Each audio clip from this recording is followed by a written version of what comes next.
नमस्कार मित्रांनो. या छोट्याशा कमर्शियल ब्रेक नंतर आता आपण परत डॉक्टरांकडे जाऊया, डॉक्टर मनीषा त्यांच्याकडे. आणि आत्ताची राऊंड तुमच्या आणि माझ्या आणि सगळ्यांची आवडती राऊंड म्हणजे रॅपिड फायर राऊंड.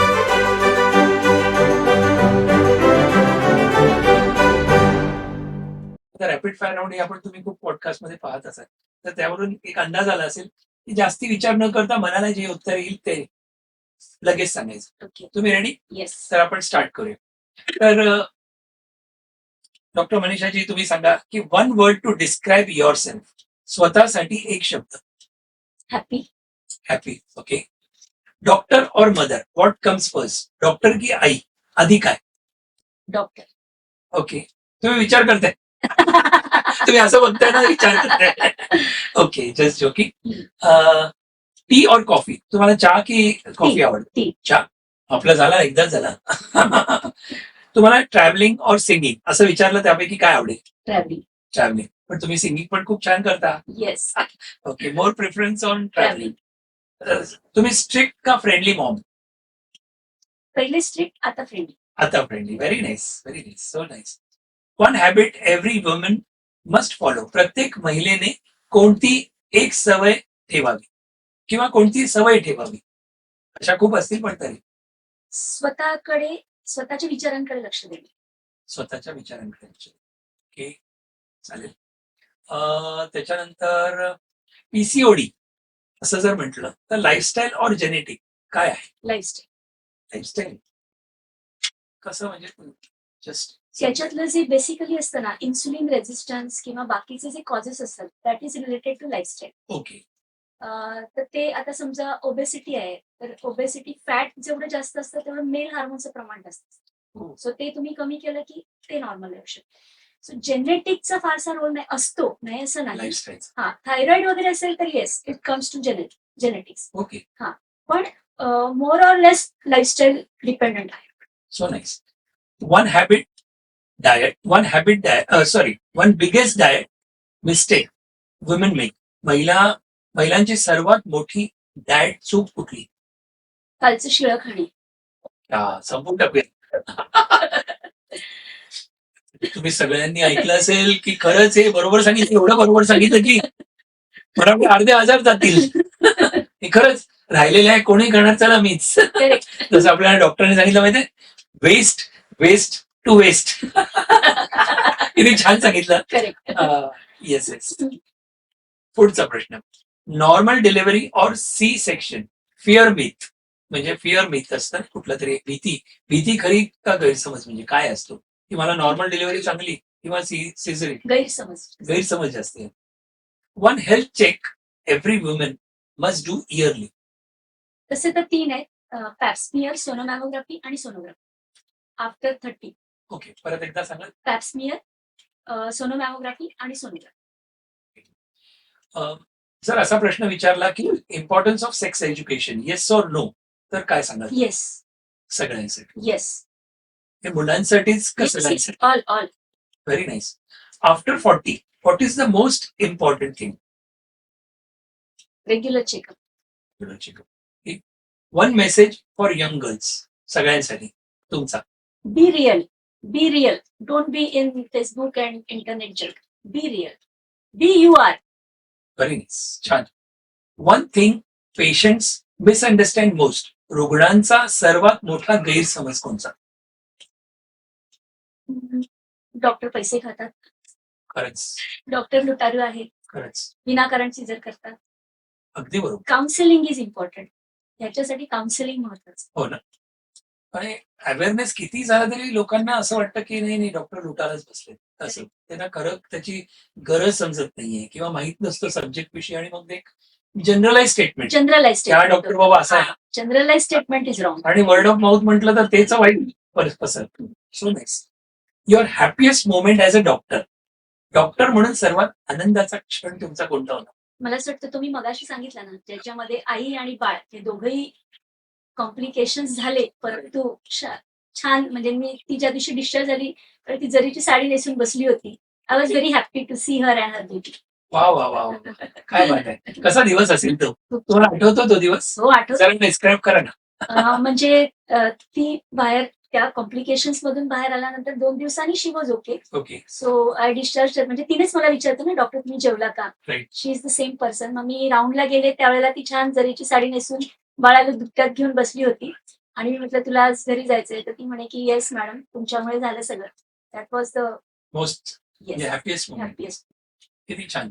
तर तुम्हाला जर विचारलं की तुमचे इन्स्पिरेशन किंवा मोटिवेशन असं कोणाकडून मिळालं लहानपणापासून, मध्ये, मिडल एज मध्ये आणि आता पण, म्हणजे कशी तुमच्या एज वाईज लहानपणी कोण होतं, आता कोण आहे, असं विचारलं तर काय सांग? हा, एका वर्ड मध्ये सांगणं मुश्किल आहे. हो. कारण जे तुमच्या व्यक्तिमत्वाचे वेगळे वेगळे पैलू असतात ते अगदी. प्रत्येक जण वेगवेगळ्या लोकांकडून तुम्ही घेत असतात. बरोबर. लहानपणी तर आई नॅचरली, की जिने मला फोकस ठेवलं कायम, की तुझं हे आहे तर you I. Should be focused. आई एक पहिली होती. त्याच्यानंतर माझ्या वडिलांचे मी कष्ट बघितले, कारण एकदम सामान्य घरातले, ही वॉज अ क्लार्क, आणि एवढं चिकाटीने सगळ्या गोष्टी करून त्यांनी माझ्यासारख्या मुलीला हॉस्टेलवरती ठेवून मला बनवलं, म्हणून मी आज ही आहे. झाले. सो माझ्या वडिलांचे कष्ट, आईने खूप फोकस ठेवलं. त्याच्यानंतरच्या ह्याच्यात माझ्या सासूबाई, ओके. हा, she was very calm and cool. म्हणजे असं कोणत्याही गोष्टीचं पटकन स्ट्रेस घेणं नाही, त्या सोल्युशन शोधायचा जास्त प्रयत्न करायचा. ओके. त्यामुळे दॅट वॉज अ व्हेरी, त्याचा खूप चांगला इम्पॅक्ट होता माझ्यावरती, की प्रत्येकाला सोल्युशन असतं, you have to keep calm and you have to find that. सगळं Very मी nice. त्यांच्याकडून घेतलं. त्याच्यानंतर my husband was very supportive in my field, कारण ही वॉज अ सर्जन. त्यामुळे गायनेकॉलॉजीसाठी सर्जन नवरा असणं हे काय असतं, खरंच. दॅट इज, म्हणजे मी असं म्हणेन की मी एवढी वर्ष ऑब्स्टेटिक प्रॅक्टिस करू शकले याच्या मागे मला विश्वास होता की is there with me. Super. त्यामुळे तो आहे. असे आणि माझे गुरु होते, आध्यात्मिक गुरु होते, डॉक्टर नाही, बापूजी शुक्ल म्हणून. अच्छा. त्यांच्याकडून दीक्षा पण घेतली होती मी, आणि त्याच्यामुळे मला एक आध्यात्मिक समाधान पण त्यांच्या. तुम्ही स्पिरिच्युअल पण आहात. खूप मोठा वर्ड आहे, but yes I like to. Okay. So nice, so nice. म्हणजे एवढ्यासाठी की डॉक्टर जरी असतील तरी स्पिरिच्युअल Yes, पण आहे. yes, म्हणजे yes. विश्वास विश्वास माहितीवरती करेक्ट कुठेतरी एक शक्तीची आहे. पाठीमागे आणि आपल्याला त्याचा अनुभव आम्हाला जास्त येतो. हो. अनएक्सप्लेन गोष्टी तुम्हाला दिसतात, की yes you cannot explain this. Super. माणसाच्या म्हणजे हा याच्यामध्ये नाहीये, माणसाच्या आयुष्यात स्पिरिच्युअल गोल किंवा स्पिरिच्युअल व्यक्ती तुम्ही असणं किती फायदेशीर होऊ शकतं, तुम्ही सांगू शकता एक सर्टन माझ्या मते तरी 100% फायदेशीर होऊ शकतात. कसं काय होऊ शकतं? हा, कारण कसं आहे की त्यांनी तुम्हाला एक विचाराची बैठक मिळते. तुम्हाला प्रॉब्लेम्स तर सगळ्यांना येतात, बरोबर. पण how to deal with that, आणि काय आहे ऍक्च्युअली लाईफ काय आहे, आणि तुम्हाला काय करायचं आहे, तुम्ही कशासाठी जन्माला आला, Right. आणि तुमचं एम काय, फायनल एम. हे तर ठीक आहे, तुम्ही जन्माला आला, शिकला, हे केलं, ते केलं, but what is the end goal of your human life, ते तुम्हाला कुठून कळतं. सुपर. सुपर. तुम्हाला प्रत्येक वेळेला असा अनुभव आला? मला माझ्या गुरूंचा खूप चांगला अनुभव तुम्ही आहे. आणि मिस्टर सगळे की हो, तुम्हीच? हो. माझे मिस्टर पण होते. ऍक्च्युली ते आधी गेले त्यांच्याकडे, त्यांच्यामुळेच मी गेले. काय नाव सांगितलं? बापूजी शुक्ल म्हणून आहे. आता ते देहात नाहीये, ओके. ठाण्याला असायचे ते. छान. पण त्यांचं अजूनही आहे, म्हणजे त्यांची कृपा अजूनही आहे. So nice. मग स्पिरिच्युअल साठी तुम्ही काही करता असं काही? असं काही नाही, मी जेव्हा वेळ मिळेल त्यावेळेला मी माझं छान छोटंसं देवघर आहे घरामध्ये, म्हणजे सेपरेट रूम आहे, तिथे मी बसते. Meditation meditation. तुम्हाला स्वतः बरोबर देवाशी हा, मेडिटेशन म्हणजे just reminding the almighty. Gratitude म्हणू शकता. हा. एवढ्यापर्यंत आतापर्यंत तुम्हाला आलंय, आणि ही इज द वन, की त्याची इच्छा आहे म्हणून मी आहे, याच्यावरती माझा विश्वास आहे. बघा, हा प्रश्नाचं हे होतं की ऍज अ पर्सन तुम्ही कसे आहात हे पण लोकांना कळून देतो. हा. So that is also important ना, करेक्ट, की करेक्ट. आपण एक डॉक्टरांकडे जातोय ठीक आहे, पण प्रत्येक व्यक्ती एक वेगवेगळ्या फुलांनी अशी म्हणजे Correct. सजवलेली किंवा असते त्याचे विचार त्या व्यक्तीचे, बरोबर. तर हे समजतं. हे कधी मला नाही वाटत आहे असं कोण पेशंट नाही. पण करेल तुमचं काय असं आज मी करू शकतो पॉडकास्ट मध्ये. येस. हाई ऑपॉर्च्युनिटी. थँक्यू. मला एक पंडित जसराज आहेत ना, त्यांचं एक वाक्य खूप आवडतं. तर त्यांना विचारलं होतं की तुमचं सक्सेसफुल होण्यामागे काय तुमचं हे, तर तेव्हा ते म्हणे की याचं कारण असं आहे की मला माझा देव खूप आवडतो आणि माझ्या देवाला मी खूप आवडतो. So, मला हे वाक्य मी चोरणार आहे, म्हणजे त्यांचंच आहे आणि तुमच्याकडून ऐकलं. किती छान. मला मित्रांनो खरंच मी देवाला आवडतो हे पण सांगणं किती एवढं महत्वाचं, विश्वास आहे. एवढा विश्वास आहे. करेक्ट. मस्त सांगितलं. छान. म्हणजे ह्या राऊंड मध्ये नव्हतं, पण आता फास्ट राऊंड परत जाऊया. रिअल हॉस्पिटल्स नाही. ओके, पुढची राऊंड घेऊया. कोल्ड्रिंकमुळे पिरियड्स थांबतात का, हे मिथ वर्सेस फॅक्ट्स असा एक आहे. नाही थांबत. नाही थांबत. प्रेग्नन्सी मध्ये पपैया हार्मफुल असतात का? नाही.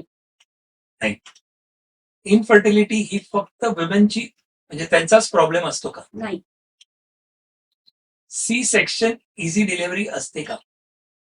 नॉट व्हेरी इझी, पण ती ज्या कारणासाठी करावी लागते त्या बाईसाठी it is very safe. Okay. Periods मध्ये एक्सरसाइज अवॉइड करावा का? नाही.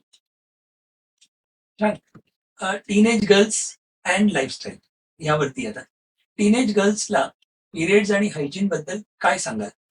1 लाईन 2 लाईन मध्ये. हायजीन म्हणजे बेसिकली त्या एरियाची हायजीन महत्वाची आहे की रेग्युलर हे करणे. आता टॅम्पून्स मिळतात ते पण चांगले असतात, कप्स मिळतात ते पण चांगले असतात. फक्त regular cleaning of that area and keep that dry आणि don't hesitate to ask help. That's very nice. जे टीचर असतील, तुमचे फ्रेंड असतील, आई म्हणजे तुम्ही घरी नाहीये, so ask help whoever it is. बरोबर. एक खूप टाबर असतो ना माहिती आहे, लोक क्या कहेंगे आणि Correct, असं ते correct, कुछ तो लोक हा. कहेंगे असं ते तसंच ते. पण खरंच आहे, लोक काय म्हणतील, हे हा. काय म्हणेल, त्यांना काय वाटेल असला त्याच्यामध्ये काही करायचं कारण ते देवाने दिलेलं आहे ना तुम्हाला. Exactly, त्याचे निसर्ग एक्झॅक्टली. नैसर्गिक आहे ते. काही मी बघितलंय टॉपिक्स नाही, पण त्या गोष्टीला एवढं ते असं शुद्र किंवा ही वाईट गोष्ट आहे समजतं, which is not Absolutely not right. हा. That is not right. Because it is not right actually thinking is not. बरोबर. मोबाईल आणि लाईफस्टाईलचा फर्टिलिटीवर इफेक्ट पडतो का? लाईफस्टाईलचा पडतो. मोबाईलचा पर से नाही, इनडायरेक्टली. ओके. हा. ओके. कारण तुम्ही जेवढा वेळ मोबाईलवर आहे तेवढा वेळ तुम्ही फिजिकली ऍक्टिव्ह नाहीये. तसं म्हणून हा. नाही. सर त्या लाईट बीटचा असं त्याचा काही असं त्याचा त्याचा नाही. जंक फूडमुळे हॉर्मोन्स डिस्टर्ब होतात का? हो. इम्पॉर्टंट. अंडरलाईन करा. मी पण खातो. येस. आजकाल काय ती स्विगी आणि हे नाव हो घेतली ना, की आपण नावं घेतली. चला मग राखी मुलगी आली, चला करूया काहीतरी मागूया. पण थोडंफार तर मी असं डिस्काउंटिंग म्हणतोय, पण तरी सुद्धा थोडंफार एक कुठलीही गोष्ट लिमिटमध्ये चांगली. करेक्ट. यंग गर्ल्स मध्ये अॅनिमिया कॉमन आहे का? हा, म्हणजे आता माझ्याकडे जे पेशंट येतात त्यांच्यामध्ये खूप जास्त प्रमाणात नाहीये. शहरी भागात कमी आहे. तुम्ही ग्रामीण भागात गेला तर थोडं जास्त आहे. हो ना. कारण काय असेल? खाण्याचं हा, खाण्याचं असू शकतं किंवा दुर्लक्ष. पोषण म्हणा. म्हणजे म्हणजे असंही काही आपण बघायला पाहिजे, हा अवेअरनेस नाहीये. नाही. Okay fine. मदर्सने डॉटर्सला कोणता हेल्थ टिप्स द्याव्या? माझ्याशी फ्रेंडली राहा आणि काय तुला होत असेल ते मला पहिल्यांदा सांग. सांगा यांना सांगा. हा, म्हणजे मुलीने सगळ्या आईंनी हा सगळ्या आईंनी मुलींना हेच सांगायचं की तुला जर काही वाटत असेल तर मी आहे, आय एम देअर, हे विसरू नको तू. दुसऱ्या कुठल्याही मार्गांकडे जाण्याच्या ऐवजी आधी मला सांग, माझ्या इतकं तुझ्या बाबतीत चांगला कोणी विचार करू शकणार. किती छान. मस्त. ही राऊंड झाली. छान. एकदम फास्ट. पूजा, सो आता आपण दुसऱ्या राऊंड कडे आपण जाऊया. तो म्हणजे मला हॉस्पिटल मॅनेजमेंट आणि बिझनेस. आता तुमचं हॉस्पिटल आहे आणि त्यावरती काही प्रश्न म्हणजे उत्स्फूर्त म्हणा किंवा त्यांचे यंग कुठले डॉक्टर्स असतील किंवा त्यांना पण त्यांचं हॉस्पिटल सेटअप करायचं आहे. कदाचित हे प्रश्न काहीतरी मदत होऊ शकेल. तर बघा मित्रांनो, मदत होते. तर पहिला प्रश्न असा आहे की तुमचं 40 बेडेड हॉस्पिटल मॅनेज करताना बिगेस्ट चॅलेंज काय आहे? मॅनेज किंवा होता आणि काय आहे? होता म्हणजे मी कधीपासून आहे म्हणून म्हटलं. तुम्ही जस्ट एक समरी थोडीशी दिली तर सांगेल. म्हणजे आधी आमचं 10 बेडेडचं हॉस्पिटल होतं. मग ते हळूहळू 15 बेडचं झालं आणि now we have shifted in our single independent building 40 bedded hospital. So सुरुवातीचे चॅलेंजेस कमी होते कारण it was on a small scale. आता बऱ्याच प्रमाणामध्ये चॅलेंजेस असतात, पण basic challenges remains the human resources. हा, that is the basic challenge. म्हणजे मला असं आठवते की एकदा रात्री मला कॉल आला हॉस्पिटलमधून की मॅडम पेशंट आत्ताच्या आत्ता डिस्चार्ज मागतोय. तर मी म्हटलं काय झालं? तर म्हणे त्यांच्या रूममधला फॅन चालत नाहीये. तर मग मी गेले तिकडे. म्हटलं की काय झालं? तर म्हणे फॅन चालत नाही. म्हटलं आमच्याकडे असा राऊंडवाला फॅन आहे, तो तुम्हाला देतो. मी स्वतः इलेक्ट्रिशियन नाही. रात्री 12 वाजता मी कुणाला इलेक्ट्रिशियनला बोलवू शकत नाही आणि अनफॉर्च्युनेटली आमच्याकडे बाकीच्या रूम्स बुक आहे जिथे मी तुम्हाला ट्रान्सफर करू शकेन. So this is the challenge. कारण हे तुम्हालाच बघावं लागतं. जेव्हा तुम्ही स्वतःचं हॉस्पिटल टाकता तेव्हा मावशीने फरशी पुसली की नाही, हे कपडे धुतले की नाही, आपल्या मागे ते cleanliness is hospital. Hospital is cleanliness. त्यामुळे हॉस्पिटल आणि क्लिनलीनेस या दोन गोष्टी वेगळ्या होऊच शकत. आणि ते करणारा जो कर्मचारी वर्ग आहे त्याचं management is very difficult. Super. म्हणजे सुरुवातीला मी खूप लहान होते जेव्हा मी स्टार्ट केलं त्यावेळेला, आणि आमच्या हॉस्पिटलच्या ज्या सफाई करणाऱ्या बायका होत्या त्या एजेड होत्या. So सुरुवातीला त्याच माझ्या अंगावरती खूप ओरडायच्या, हिने हे केलं नाही, तिने ते केलं नाही. मग एक दिवस मी बसून शांतपणे विचार केला की how to cope up with this, काय करायला पाहिजे. तर मग मी नंतर सगळ्यांना बोलवलं, त्यांना सांगितलं की आधीच्या मावशीने काम केलं नाही हा माझा प्रश्न नाही, तो तुमचा प्रश्न आहे आणि तो तुम्ही बघायला पाहिजे. सो तुम्ही एकमेकांना ओव्हर दिली पाहिजे. आधीच्या मावशीने जर काम केलं नसेल तर ते तुम्ही तिच्याकडून करून घ्यायला पाहिजे. आणि जर माझ्या ड्युटीमध्ये मला ते दिसलं, ते केलं नाही तर ते मी तुम्हाला सांगणार. मी काय आधीच्या मावशीला बोलायला जाणार. एक्झॅक्टली. सो हा जेव्हा चेंज झाला तेव्हा इट चेंज. पण ह्या गोष्टी लक्षात यायला तुम्हाला वेळ लागतो, कारण तुम्हाला पेशंट कसे मॅनेज करायचे माहित असतं, पण तुम्हाला ह्युमन रिसोर्सेस कसे मॅनेज करायचे, हॉस्पिटल कसं मॅनेज करायचं, हॉस्पिटलचे चॅलेंजेस कसे मॅनेज करायचं, हे आमच्या वेळेला तरी शिकवलं नव्हतं. मला असं वाटतं की आत्ताच्या नवीन अभ्यासक्रमामध्ये कदाचित त्याचा अंतर्भूत आहे, पण I am not very sure असं मला वाटतं. ते बघायला लागेल, बघा, किंवा नसेल तर करायला पाहिजे. करावं. So nice. असे काही कुठले तर नॉर्मल दुसऱ्या क्षेत्रामध्ये आपण बघतो तो कोर्सेस असतात हम्म. किंवा काय असतात. तर तसं काय ऍडमिनचा म्हणून हॉस्पिटल ऍडमिनचा एचआरचा कुठला आहे. कोर्स असतो का? हो येस, अरे वा. Hospital administration. म्हणजे कुठे बाबा ट्रेनर बोलवला आणि त्यांना आपण आम्ही बघितल्या एक हॉटेल क्लायंट आहेत, तर त्यांच्या इथे ना कॅप्टन म्हणून असायचे आणि ते ओनर जो आहे मोठे हॉटेल आहे, तर त्यांचे ते असे काहीतरी चला ब्रीफिंग करायचं आज संध्याकाळी 6:30 वाजता हे सगळे जमायचे. तर तसं तुमच्याकडे पण होतं का? तुमच्याकडे ब्रीफिंग ज्याला म्हणू शकतो. व्हेरी स्मॉल स्केलवर होतं. वी कॅन नॉट 40 बेडेड जरी म्हणतो तर तुमचं पण हा. स्टाफ आहे म्हणून. करेक्ट. म्हणजे आता मी आमच्या लेवलचं सांगते की हॉस्पिटल ऍडमिनिस्ट्रेशन मध्ये पदवी घेऊन आलेला आम्हाला परवडू शकत नाही नाही. कारण that is so whole and soul आम्हीच आहे. हो, पण हा. ब्रीफिंग तुम्ही करता का? असं म्हणजे सो तुम्ही असं आता कसं असतं, आमच्याकडे एक त्याच्यासाठी अपॉइंट केलेली मुलगी आहे, तर तिला मी ट्रेनिंग दिलंय की जो कोण नवीन मुलगी आहे तिला काय सांगायचं, तिची ड्युटी काय आहे, किंवा रिसेप्शनिस्ट आली तिची काय ड्युटी आहे, मावशी आली तिची काय ड्युटी आहे, आपल्या ऑफिसचा स्टाफ आला त्यांची काय ड्युटी आहे, हे बेसिक तिला मी सांगितलं. So she takes training for that. त्याच्यानंतर आमचं जे हॉस्पिटल आहे त्याला NABH अक्रेडिटेशन मिळालेलं आहे, म्हणजे national accreditation of board of hospitals, NABH असतं. सो त्याच्यासाठी आमच्याकडे एक स्टाफ आहे जी कंटिन्युअसली आमच्या स्टाफचं ट्रेनिंग घेत असते. की मग त्याच्यात बरेच अँगल्स आहेत की मेडिकेशन पासून बिहेवियर पर्यंत, की how to behave with patients, किंवा आता समजा ओपीडी मध्ये पेशंट आला तर तुम्ही एखादं बाळ खूप रडतंय तर त्यांना तुम्हाला पाठवायला पाहिजे. इमर्जन्सी पेशंट आहे त्यांना आधी पाठवायला पाहिजे, नाही तर बसा तुमचा नंबर 2 तासांनी आहे. सो ह्या छोटे, कारण तुमचं कम्युनिकेशन हे ह्युमन बिंगशी आहे, निर्जीव गोष्टींशी नाही. सो त्याच्यात ह्युमन अँगल हा असलाच पाहिजे. त्याच्याशिवाय you can become successful. So हे त्यांना वारंवार ट्रेनिंग देण्यासाठी आमच्याकडे एक NABHचं शिक्षण घेतलेली स्टाफ आहे, शी टेक्स ट्रेनिंग फॉर दॅट. त्याच्यानंतर आमच्याकडे स्टाफसाठी ट्रेनिंग देण्यासाठी फायरचे लोक असतात की जे दर 6 महिन्यांनी फायर ट्रेनिंग देतात. 6 महिन्यांनी सगळं हॉस्पिटलचं हे होतं, इन्स्पेक्शन होतं, सेफ्टी ऑडिट असतं, इन्स्पेक्शन असतं. त्याच्यानंतर आमचे जे इन्स्ट्रुमेंट्स आहेत वेगळे वेगळे, बेसिकली व्हेंटिलेटर आहे, किंवा ज्याने तुम्ही शॉक देता पेशंट नाही गेला तर ते मशीन आहे, ECG आहेत, असे जे सगळे इन्स्ट्रुमेंट्स आहेत त्याचं आमच्याकडे एक लिस्ट असते आणि त्याचं दर महिन्यानी ऑडिट होतं. ते ऑडिट करणारा वेगळा असतो, त्याचा शिक्का असतो. सो तो गव्हर्नमेंट ऑथराइज आहे. सो त्याच्यामध्ये काही लूप होल्स असतील, ह्या गोष्टी काही असतील, सो ते मॅनेज अपग्रेड करता येतं. त्याच्यानंतर आमच्याकडे एक रजिस्टर असं आहे की एक माणूस आम्ही असा ठेवलेला आहे की जो साधारण आठवडाभरातून हॉस्पिटलचा राऊंड घेतो. म्हणजे समजा इकडची टाईल गेली आहे, इकडचा नळ गेलाय, इकडचं ट्यूबलाईट मेंटेनन्स. सो ही टेक्स राऊंड, त्याच्यात ते निघालं तर तो आम्हाला सांगतो देंगी. सो ह्या गोष्टी आहेत, ह्या सुद्धा टीमवर्क आहे. Can not manage alone. फक्त you are the team leader, because there is no management person is coming to help you. आणि हे आम्ही अनुभवातूनच शिकलो, कारण हे आम्हाला शिकवायला आमच्या सिलेबसमध्ये नव्हतं. But this is your day to day activities, किंवा पेशंटच्या रिलेटिव्हशी बोलणं, रिलेटिव्हचं काउन्सिलिंग, किंवा सिस्टर आणि मावशीचं भांडणं, सिस्टर आणि मावशीचं भांडणं, दोन सिस्टर्सची एकमेकींशी भांडणं, ह्या सगळ्या गोष्टी हाऊ टू हँडल. पाण्याच्या बाटल्या ठेवू द्या, माहिती आहे.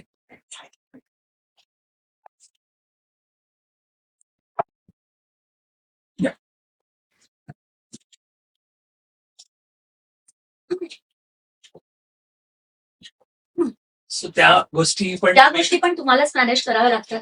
म्हणजे आता असं म्हटलं तर चुकीचं होणार नाही की मी जरी हॉस्पिटलमध्ये नसले, आता माझ्या मोबाईलवरती आहे सगळं सीसीटीव्ही अँड ऑल, पण मी जरी इकडे असले तरी मला माहित असतं की आता कोण सिस्टर ड्युटीवर आहे, कोण मावशी ड्युटीवर आहे आणि त्यातली कोणती काम करते आणि कोणती करत नाही. एवढं जजमेंट तुम्हाला आता अनुभवाने येते. अनुभवाने येतं. किंवा एखादा नवीन एम्प्लॉय करायचे ते Right. तुम्हाला बघितल्यावर कळतं. जसं तुमच्या क्षेत्रात आहे की तुम्हाला गेल्यावरती कळतं की हा क्लायंट कसा आहे किंवा बरोबर, काय आहे. बरोबर. Sort of same. एक्झॅक्टली. छान. तर स्टाफ मॅनेजमेंट मधला टफेस्ट पार्ट कुठला जर विचारला तर काय सांगाल? Class 4 employees. Class get the cleaning and get the everything from them. कारण त्यांना त्याचं इम्पॉर्टन्स नाही. त्यांना त्यांचं काम आहे फक्त त्याला हा, माहिती. त्यांच्या दृष्टीने ज्या दिवशी त्यांना वाटेल की या कामामुळे किती फायदा होणार आहे फायदा हॉस्पिटलचा, हायजिनिक हायजिनिक हे केलं नाही इन्फेक्शन तर आणि काय अशा गोष्टी कॉम्प्लिकेशन होऊ शकतात. बरोबर. नाही तर ते घरी पण राहू शकतात. पण हॉस्पिटलमध्ये काय येतात तर some better treatment, better hygienity Correct. असं राहतं म्हणून आपण करतो. So that way it is staff education education. हा. आणि हा चॅलेंज एज्युकेशन आणि त्यांच्याकडून execution. This is more challenge. Medical फील्डमध्ये बिझनेस आणि सर्व्हिस बॅलन्स कसं करता तुम्ही? फॉर्च्युनेटली आमच्यावरती अशी फारशी वेळ आली नाही. नाही ना. हा, त्यामुळे आम्ही सर्व्हिसेस देतो, त्याचे रिटर्न्स आम्हाला मिळतात. So nice. Future expansion plan जर विचारले तुम्हाला तर काय आहेत का तुमचे? आता सध्या कसं आहे की मी गायनेकॉलॉजिस्ट आहे, माझे हसबंड सर्जन आहेत, त्यामुळे सध्या आमचं सर्जिकल आणि मॅटर्निटी आहे. बाकीचे सगळे ऑपरेशन्स आम्ही करून घेतो. Neurologist, okay. ऑन्कोलॉजिस्ट येतात आमच्याकडे. आता नेक्स्ट म्हणजे नेक्स्ट जनरेशन इज कमिंग. माझी मुलगी आता एमडी सायकॅट्री करते. अरे वा. शी इज ॲट लास्ट इयर. तिचं पहिल्यापासून डॉक्टर उमा चांदोरकर. डॉक्टर उमा. उमा. तर तिचं पहिल्यापासून passion was psychiatry, so if she joins. त्याच्यानंतर तिचा जो नवरा आहे तो डायबेटॉलॉजिस्ट आहे. अरे वा. त्याने एमबीबीएस, मग एमडी मेडिसिन, त्याच्यानंतर डीएम एंडोक्रायनॉलॉजी केलं. ओके. सो ही मे जॉईन. छान छान. आणि माझ्या मुलाला आता सर्जरीला ऍडमिशन मिळाली. वा वा. आणि पाणी घेत तुम्ही. आणि माझी होणारी जी सून आहे ती एमडी मेडिसिन करते. हे सगळेच डॉक्टर बनणार आहेत. काय बात आहे. वा वा वा. एक्सेप्ट माय एल्डर डॉटर. म्हणजे तिने आमचं हार्ड लाईफ पाहिलं, त्यामुळे ती म्हणे मला हे जमणार नाही, त्यामुळे शी वेंट फॉर इंजिनिअरिंग. अच्छा. तिने एमएस केलं आणि शी इज इन यूएस. हो. ग्रेट. वा. छान. म्हणजे तिने चॅलेंजेस पण बघितले ना. तिने तुम्हाला हार्डवर्क जास्त चॅलेंजेस तिने बघितले. म्हणजे रात्रीची पेशंट आली तर आम्ही तिला घेऊन हॉस्पिटलमध्ये यायचो. हो ते ती बघितलं. हॉस्पिटलच्या मावशीवर झोपायची आणि आम्ही वरती delivery caesar whatever. Exactly. So nice. टेक्नॉलॉजीचा हॉस्पिटलमध्ये किती यूज होतो तुमच्या मते? आता तुम्ही 30 वर्षापासून जरी हॉस्पिटल म्हणताय तर 30 वर्ष अगोदर सुरुवात झालेली फर्स्ट 10 इयर्स, सेकंड 10 इयर्स आणि आत्ताचे 10 वर्ष लास्ट, याच्यामधला काही फरक जाणवतो का तुम्हाला? खूपच जाणवतो फरक. प्रश्न शेअर कराल का काही अनुभव असेल तर? म्हणजे सुरुवातीला आमचं जे 10 बेडचं हॉस्पिटल होतं तेव्हा आमच्याकडे लाईट खूप जायचे बदलापूरला. एक छोटा जनरेटर होता की जो असा ओढून चालू करायचा. बरोबर. तर त्यावेळेला एखादं ऑपरेशन सुरू असताना लाईट गेले.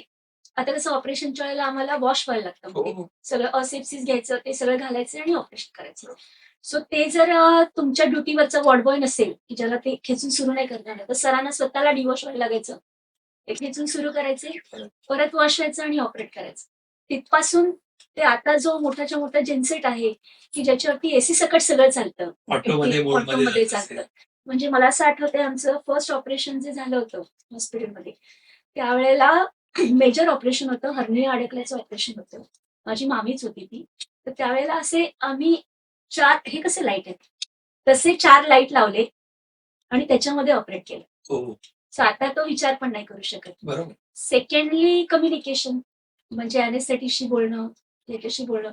सुरुवातीला तर असं होतं की आमच्याकडे एकच अॅनेस्थेटिस्ट होतं आणि लँडलाईन फोन होते. आता समजा तुम्ही कधी बाहेर गेला तर दर थोड्या थोड्याने फोन करून विचारायचं हॉस्पिटलमध्ये कुणी आलंय का, कुणी आलंय का. That was the communication. किंवा अॅनेस्थेटिस्टशी तुम्हाला बोलायचं असेल तर मग आमचा मुलगा अॅनेस्थेटिस्टच्या घरी जायचा. मग ते सांगायचे ते ह्या हॉस्पिटलमध्ये गेले, मग तो तिथे जायचा. मग ते सांगायचे तिकडे गेलेत, मग तो तिथून तिथे जायचा. किती हार्ड. ते जिथे असतील तिथे त्यांना सांगायचं की ऑपरेशन आहे. किंवा दुसरे एक अॅनेस्थेटिस्ट होते, त्यांनी काय केलं होतं की त्यांच्या घरासमोर एक बोर्ड ठेवला होता. तिथे जाऊन तुम्ही लिहायचं उद्या आमच्याकडे हे ऑपरेशन आहे. मग आपल्याला कळायचं ही येत, मग त्याच्यानंतर ते आपल्याकडे येणार. डायरेक्ट कम्युनिकेशन नव्हतं. सो जेव्हा मोबाईल आला तेव्हा आमचं लाईफ सुपर बनलं. कारण आम्ही पण कम्युनिकेबल राहायला लागलो आमच्या स्टाफ आणि पेशंट बरोबर आणि आम्हाला पण हेल्पसाठी सगळे कम्युनिकेबल राहिले. हा खूपच मोठा communication is a very big thing. त्याच्यानंतर तिसरं मी म्हणेन की आता हे पण आलं आहे की पेन असतं किंवा हे असतं ज्याच्यावरती तुमचं रेकॉर्ड होऊ शकतं. बरोबर. की तुम्ही जे लिहिताय ओपीडी पेशंटचे ते सगळे रेकॉर्ड होतं. आयपीडी तुम्ही लिहिताय ते त्या पेनात रेकॉर्ड असतं. सो तुम्हाला जर कधी वाटलं नोट्स सारखे. नोट्स सारखे सो कधी वाटलं तुम्हाला तर तुम्ही ते रेफर करू शकता. बरोबर. सगळे आता सॉफ्टवेअर्स खूप आले आहेत की ज्याच्यामध्ये सगळी तुमच्या पेशंटची माहिती स्टोअर राहू शकते. ते तुम्ही क्लिक दाबली की तुम्हाला कळतं की हे ओपीडी आहे, त्या आधी हे होतं. एक्झॅक्टली. म्हणजे आधी तुमची स्मरणशक्ती आणि पेशंटने काय तुमचे पेपर सेव्ह केले असतील ते बरोबर. त्याच्या पलीकडे नव्हतं. पण आता त्यामुळे पेशंटची हिस्ट्री मिळणं खूप इझी गेलंय. Record maintaining. रेकॉर्ड मेंटेनिंग तुम्ही कसं रेकॉर्ड मेंटेन करता? आमच्या फाईल्स असतात फिजिकल की it is in E copies हा. हिशोबाने? आम्हाला जस्ट एक क्युरिओसिटी म्हणून नाही, आम्हाला दोन्ही पद्धतीने ठेवणं कंपल्सरी आहे. किती वर्ष ठेवायचं असतं असं काही असतं? हा, त्याच्यासाठी लिमिट आहे. कमीत कमी 7 वर्ष ठेवायला लागतं ते तुम्हाला. टॅक्स कसं असतं की 7 वर्षाच्या लास्ट क्वेरी येऊ शकतात तसंच. आणि डिलिव्हरी पेशंटसाठी इट इज लाईफ. हो खरंच. हा, मिनिमम 18 इयर्स 18 इयर्स. म्हणजे बाळ 18 वर्षाचं होईपर्यंत. मित्रांनो ऐकलं का? पण हे सगळ्या हॉस्पिटलसाठी असेल. हो हो, ऑल इट्स फॉर म्हणजे तुम्ही लक्षात आलं पूजा, म्हणजे कुणाला जर डिस्चार्ज स्लिप मागितली इन्शुरन्स लाईफ इन्शुरन्स बाबतीत तर नाही मिळत म्हटले की आपण सांगू शकतो सिझेरियन झाले अरे जा तिथे असणार. आहे ना मित्रांनो, पण- हे इन्शुरन्स एजंटसाठी पण फायदेशीर आहे आणि क्लायंटसाठी पण फक्त सगळ्यांना. त्याच्यामध्ये एकच असं आहे की आता it is more easy software आल्यापासून. याच्या आधी ज्यावेळेला हार्ड कॉपीज ठेवायचो तेव्हा ते नॅचरली तुम्ही कुठे ठेवता तो एरिया हे ते ह्या मी सगळ्या हा गोष्टी- पॉईंट का सांगितला की हा. कोणी जर आमच्याकडे लाईफ इन्शुरन्स एखादी पॉलिसी काढायला आले तर त्यावेळेला फिमेल असेल आणि अरे नाही मिळत नाहीयेत पेपर्स एवढ्या 10-15 वर्ष अगोदरच्या आमच्या माहित नाही किंवा 10 वर्षाची असं असेल तर मग आम्ही त्यांना काय एक फॉर्म असायचा तो फॉर्म भरला की 1000 ते 1,500 रुपये जास्ती भरायला लागायचे. अच्छा ओके ओके. सिझरियन फॉर्म म्हणून म्हणजे मग ते भरून. हा. पण मला काय सांगायचंय की ह्या छोट्या गोष्टी आहेत. आता हे तुम्ही सांगितलं तसं त्यांनी जरासा मेहनत केली ते 1,500 वाचतील त्यांचे ना. बरोबर बरोबर. आणि आहे तुमचेच रेकॉर्ड्स आहेत करेक्ट आणि प्रत्येकाने आपापले रेकॉर्ड ठेवा. डॉक्टरांनी ठेवायची गरज नाही. करेक्ट. पण एक नॉर्मल एनी ऑफ आम्ही खूप छान. तर मी एक डिफरंट राऊंड एक आपण जाऊया. ओके. आता हा एक राऊंड तुम्हाला कसा वाटतो हा पण बघा की लिहिलंय की सेक्स एज्युकेशन आणि अवेअरनेसच्या बाबतीत. तर ह्या बाबतीत इंडियामध्ये सेक्स एज्युकेशन किती इम्पॉर्टंट आहे तुमच्या हिशोबाने आणि आजच्या तारखेला पॅरेंट्सने मुलांशी सेक्स एज्युकेशन बद्दल कधी आणि कसं बोलावं असा जर प्रश्न हा तुमचा विषय आहे नाहीये मला माहित नाही. नाही पण हा. बेसिकली अनवॉन्टेड प्रेग्नन्सी 2-3 प्रश्न जे आहेत ते फक्त मला कव्हर करायचे. तुम्ही ओव्हरऑल सांगितलं तरी चालेल. अनवॉन्टेड प्रेग्नन्सी टाळण्यासाठी कोणते उपाय आहेत? कारण काही कोणी रॉंग प्रॅक्टिसेस करतात म्हणूनच्या दृष्टीने. तर तुम्ही आणि सेफ सेक्स म्हणजे काय आणि अवेअरनेस का गरजेचं आहे हे एवढं जर तुम्ही कव्हर करू शकतात तर this round we can see. Correct. Sex education का गरजेचं आहे मध्ये तो OMG2 सिनेमाला बिलकुल. सो असे काहीतरी त्या एजच्या मुलांमध्ये त्या एजच्या मुलींमध्ये वेगळे वेगळे असतात which are not real. Exactly. So त्यांना सायंटिफिक नॉलेज मिळालं तर त्यांच्याविषयी क्युरिओसिटी कमी होईल. अगदी बरोबर. तर क्युरिओसिटी कमी झाली आणि if you know the subject then you cannot go on the wrong. मी एवढ्यासाठी वेगळं, म्हणलं की आजच्या तारखेला गुगल युट्यूब आणि हे सगळे आहेत पण त्यांनी खरं इन्फॉर्मेशन काय माहित नाही पडत. Correct. So this is something on related to safe teacher दृष्टीने. त्यामुळे मला असं वाटतं घरी मुलीसाठी आई आणि मुलांसाठी वडील इनफॅक्ट क्रॉस सुद्धा काही प्रॉब्लेम नाही. पण तो अजूनही आपल्या समाजात सेक्स हा विषय टॅबूच मानला जातो की ज्याच्याविषयी बोलायला तेवढं कोणती freely बोलत नाही. नाही. सो त्यामुळे आई आणि मुलगी वडील आणि मुलगा यांनी ज्या वेळेला पौगंडावस्था असते म्हणजे जस्ट बिफोर प्युबर्टी Right. तो पिरियड जास्त डेंजरस असतो कारण तोपर्यंत साधारण 8-9 वर्षापर्यंत नाही तिथपासून ते अडल्ट म्हणजे एक 17-18 वर्षापर्यंत 13-14 वर्षापर्यंतचा जास्त डेंजरस असतो. त्याच्यानंतर मग 17-18 वर्षापर्यंत फिजिकली जास्त डेंजरस असतो. सो हा पिरियड जो आहे तो कव्हर करायला पाहिजे की तुला काय शंका असेल तर सांग मी आहे. मुलांना जिथे कम्फर्टेबल असेल तिथे ते बोलू शकतात. त्यांचे टीचर्स आहेत. टीचर्सशी हा विषय किती बोलतील माहित नाही पण काही टीचर्स पण खूप चांगले असतात की जे मुलींचा वर्ग आहे तर ते कारण मी असे खूप शाळेमध्ये जाऊन सेक्स एज्युकेशन वरती लेक्चर्स दिलेले आहेत किंवा रिप्रोडक्टिव्ह सिस्टीम. एक्झॅक्टली. हा सो अबाउट तो विषय काढला तर कान बंद डोळे बंद आणि असं होतं ते हा. टाबू तरी निघाला पाहिजे. मेन्स्ट्रुएशन हा एक टॅबू असतो एक्झॅक्टली. त्याच्याविषयी पण बोललं गेलं पाहिजे. पण आता यंग मुलांमध्ये हळूहळू तो कमी होतोय असं मला वाटतंय. कारण त्याचं इम्पॉर्टन्स हेच आहे की शाळेमध्ये किंवा घरी बोललं जातं त्याच्याविषयी विच इज मस्ट. बोललं गेलं पाहिजे. बरं. आणि फॅमिली पासूनच सुरुवात इज मोस्ट, हा period is important. This is about the education. आता सेफ सेक्स आणि अनवॉन्टेड प्रेग्नन्सी हा. ह्या विषयावरती फक्त थोडं बोलून then we can finish this. Okay. It is always, prevention is always better than cure. Because आजकाल हे खूप काही म्हणजे ते हा. Land in to troubles. Correct म्हणून मी करेक्ट हा प्रश्न फक्त घेतला. करेक्ट. सो टर्मिनेशन ऑफ प्रेग्नन्सीची वेळ येण्यापेक्षा it is Yes. Better not to go for pregnancy. So त्या केसमध्ये जोपर्यंत एखादं बाळ झालेलं नाहीये तोपर्यंत natural methods are good. Right. किंवा इवन बॅरियर मेथड्स म्हणजे कंडोम्स म्हणा किंवा नॅचरल मेथड्स मध्ये ejaculation outside the body, these are the safe. किंवा सेफ पिरियड मेथड ज्यांचं सायकल रेग्युलर आहे. Right. म्हणजे 1 ते 28 हे जर दिवसाचं सायकल असेल तर मधले 10 दिवस आर अनसेफ. Right. 1 ते 10 आणि 20 ते 30 दे आर सेफ, पण ज्यांचं रेग्युलर आहे त्यांचं मधला 11वा ते 20वा दिवस हा पिरियड अनसेफ आहे. So these are the good methods for temporary. ज्यांच्यामध्ये अजून बाळ झालेलं नाही, ज्यांच्यामध्ये एखादं बाळ झालंय त्यांच्यामध्ये कॉपर टी किंवा म्हणजे काय म्हणतात त्याला, आजकाल या गोळ्या वगैरे घेतात ते आहे Pills. बरोबर आहे का? घेऊ शकतात. ओके. पिल्स आता खूप अगदी सेफ कमी. साईड इफेक्ट साठी. पूर्वीच्या ज्या गोळ्या होत्या ना त्याच्यामध्ये खूप हाय डोसेस मध्ये हार्मोन्स होते. तर मी आता पिक्चर मध्ये बघतो आपण कधीतरी हा. घेतात गोळी घेतात असं काहीतरी दाखवतात. हा. तर इज इट राईट? नाही. बरोबर आहे? साईड इफेक्ट आहे हा. काय आहे म्हणजे? आता 4th जनरेशन आले त्याच्यामध्ये, त्याच्यामध्ये खूप कमी आहेत, पण ते सुद्धा रेग्युलर बेसिसवर घ्यायला पाहिजे. हो ना. 21 दिवस घ्यायचे म्हणजे घ्यायचे आणि ते सायकल मेंटेन करायला पाहिजे. ह्या ज्या येतात इमर्जन्सी कॉन्ट्रासेप्टिव्ह पिल्स जे येतात हं. That I will advise not to take. But this across counter मिळतात का? मिळतात, अक्रॉस द काउंटर्स मिळतात आणि त्याचे ऍडव्हर्टायजेस पण असतात. पण ते कसं आहे की लोक हे विसरतात की दॅट इज इमर्जन्सी. ते take it on regular basis, म्हणजे आज कॉन्टॅक्ट आला तर आज घे. It is not like that. तुमच्याकडे दुसरं काहीच नाहीये. So that is emergency or reserve drug. त्यावेळेस. So that should be use like that. Okay. So pills are good. 4th generation pills are safe. आणि म्हणजे मॅरिड कपल्स त्यांना जे pregnancy नको असेल तर हं. They can do they that. Can do that. 3 वर्ष तर तुम्ही इझिली घेऊ शकता. Then you can take a gap of 6 months, then again start. आणि त्याच्या हा पॉइंट लक्षात आला. 3 हा. वर्ष प्लीज सांगा.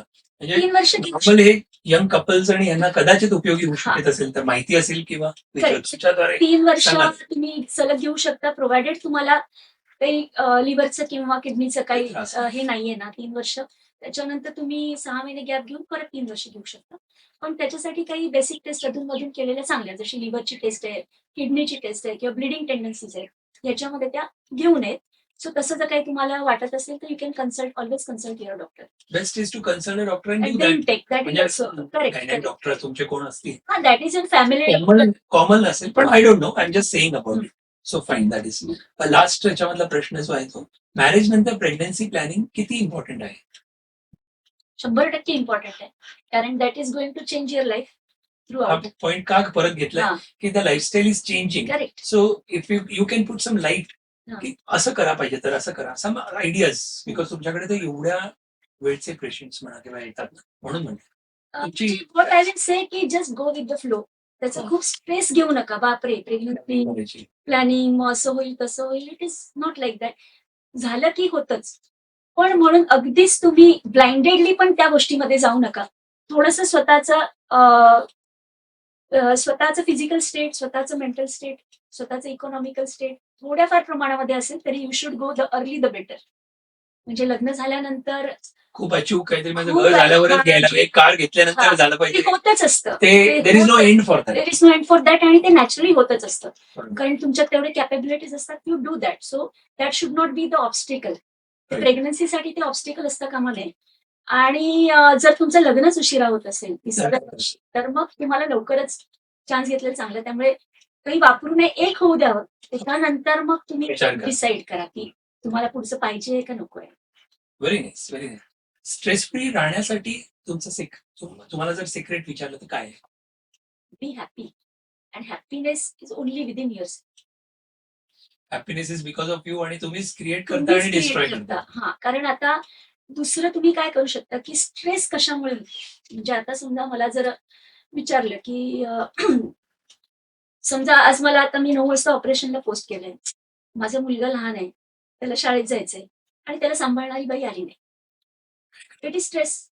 सो ही सिच्युएशन आल्यावर आपण काय करणार हे जर तुम्ही प्लॅनिंग केलं असेल तर इट बिकम्स इझी.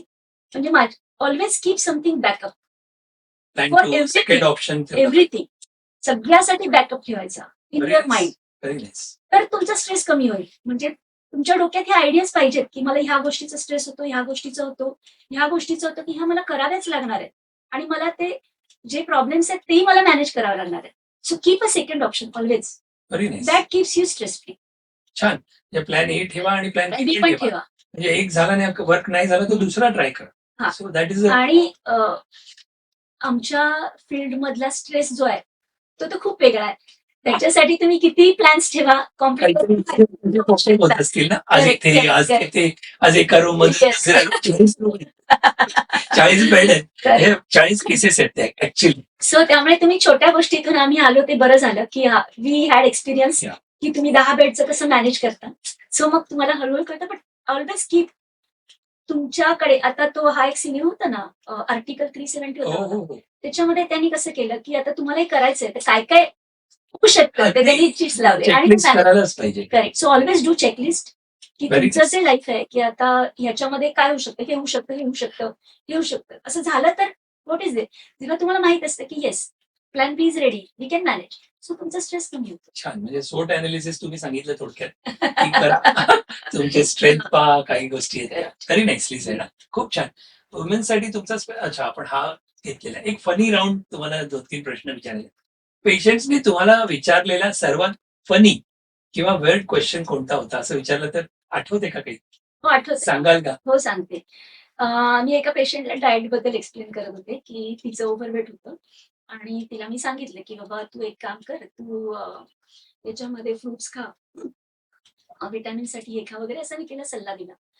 तर तिने मला विचारलं, हे सगळं ठीक आहे म्हणे मॅडम, पण हे सगळं मी ब्रेकफास्ट नंतर खायचं का ब्रेकफास्टच्या आधी खायचं?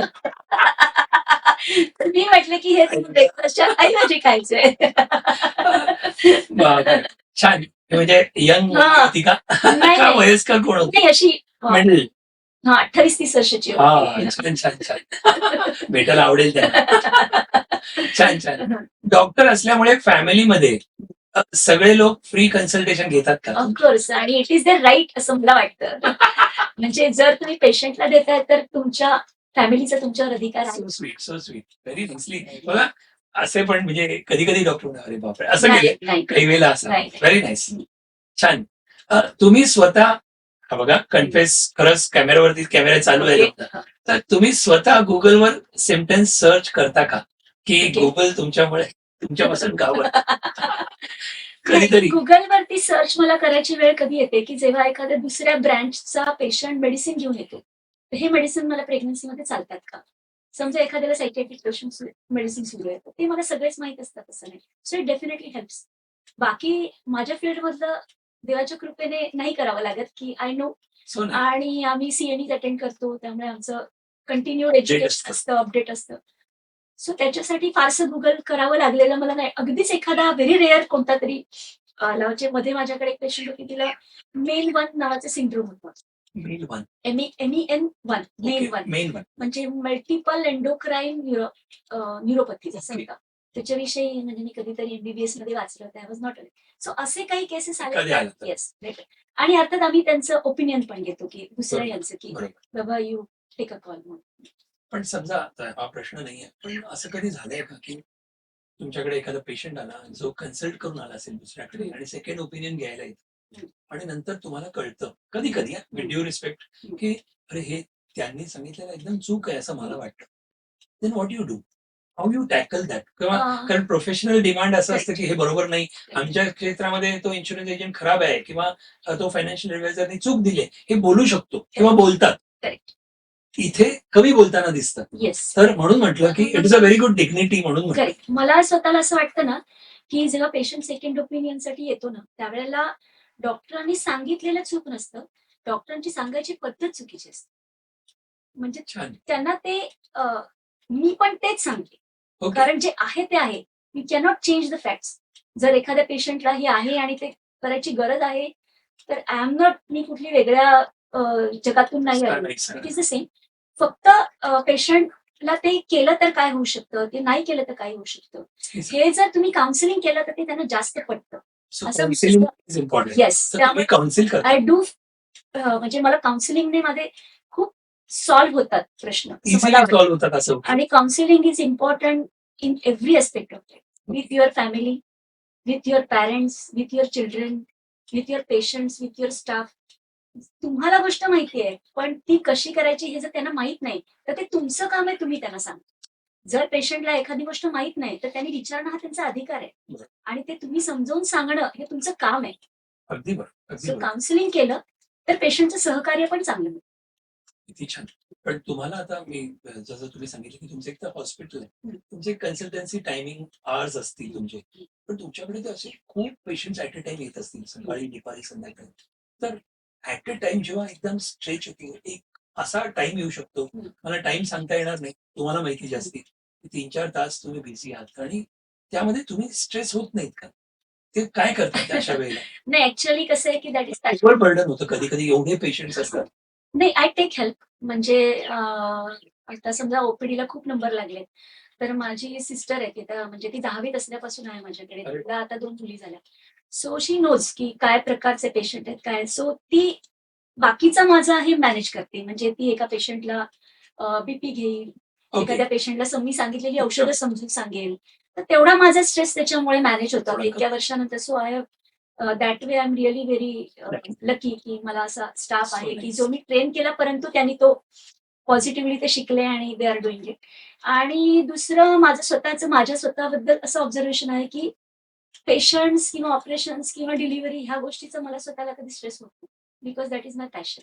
Same you happens enjoy that work. या सेम विथ माय हजबंड. आता कधी-कधी त्याचं असं होतं की हिज ओटी starts at 6:00 in the morning. त्याची सकाळच्या वेळेला ओटी असते. मग ओपीडी 11 वाजता सुरू होते. मग परत दुपारी ऑपरेशनचं सेशन्स असतं. परत इव्हनिंग ओपीडी. म्हणजे कधी तो सकाळी 7:00ला जातो, ते रात्री 11ला येतो. आणि त्याच्याही नंतर फोन्स कॉल सुरू असतात. But I have never seen him complaining. हो, ग्रेट. म्हणजे he likes that. So surgery is his passion likewise. आणि म्हणून माझा एवढाच सल्ला आहे की जे तुम्हाला आवडते जी ब्रँच ती तुम्ही करा. म्हणजे आता सध्याचा ट्रेंड असा आहे की आम्हाला जास्त वर्क नको म्हणून डर्मॅटॉलॉजी हो. घेतलं जातं. पण ते तुम्हाला आवडत असेल ते करा. सोयीस, कम्फर्ट कम्फर्ट आणि या सगळ्या गोष्टी तुम्ही तुमच्या कामामध्ये कम्फर्ट शोधू शकता की हे मी हे कमी करीन किंवा व्हॉट एव्हर इट इज. पण ते जर तुम्हाला आवडतच नसेल, तर तुम्ही खूप जास्त दिवस ते सस्टेन नाही करू शकत. बरोबर. काय छान सांगितलं. मस्त. जर डॉक्टर नसता, हं. तर कोणत्या प्रोफेशन मध्ये तुम्ही असता? ऍक्ट्रेस, टीचर की शेफ की सिंगर? डान्सर. मित्रांनो, या चारीपैकी मी बोल्ड झालो. डान्स तुम्हाला आवड आहे? मला आवड आवड होती की आहे? ती मी शिकत पण होते काही दिवस, पण मग ते सोडावं लागलं मला कारण नाही जमलं.